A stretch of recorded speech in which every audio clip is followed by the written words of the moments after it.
মাঝ আকাশে মেঘের আড়ালে লুকিয়ে থাকা শত্রু ড্রোন কিংবা যুদ্ধবিমান যে কোনো মুহূর্তে গুঁড়িয়ে দিতে পারে যে দেশ।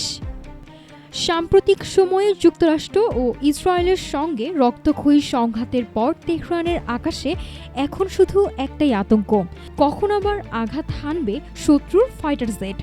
ঠিক এই সংকটময় মুহূর্তে নিজেদের আকাশ সুরক্ষায় এক যুগান্তকারী ও মাস্টার স্ট্রোক পদক্ষেপ নিতে চলেছে ইরান। মধ্যপ্রাচ্যের আকাশে তৈরি হচ্ছে নতুন এক সমীকরণ, যার নেপথ্যে কারিগর সুদূর বেইজিং। বার্তা সংস্থা রয়টার্সের বিস্ফোরক তথ্য বলছে, আগামী কয়েক সপ্তাহের মধ্যে ইরানের হাতে পৌঁছাতে যাচ্ছে চীনের তৈরি কাঁধে বহনযোগ্য অত্যাধুনিক বিমান প্রতিরক্ষা ব্যবস্থা, যাকে আমরা সংক্ষেপে ম্যানপ্যাডস বলে থাকি। প্রথম চালানেই তেহরানের হাতে আসছে প্রায় ৩০০ থেকে ৪০০টি এমন মরণাস্ত্র। এই চুক্তির আর্থিক মূল্য প্রায় ৬ থেকে ৭ কোটি মার্কিন ডলার। কিন্তু প্রশ্ন হলো, আন্তর্জাতিক নিষেধাজ্ঞার বেড়াজাল পেরিয়ে কিভাবে এই অস্ত্র পৌঁছাচ্ছে ইরানের হাতে।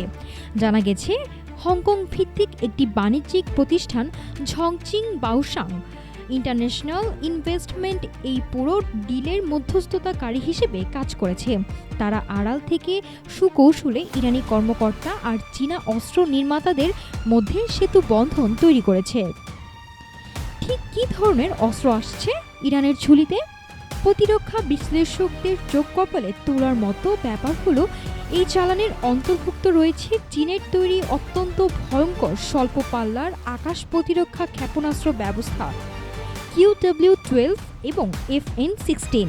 মাটিতে দাঁড়িয়ে একজন সাধারণ সেনা কাঁধে এই অস্ত্রটি নিয়ে নিখুঁত নিশানায় ভূপাতিত করতে পারে যে কোনো আধুনিক যুদ্ধবিমান বা ড্রোনকে।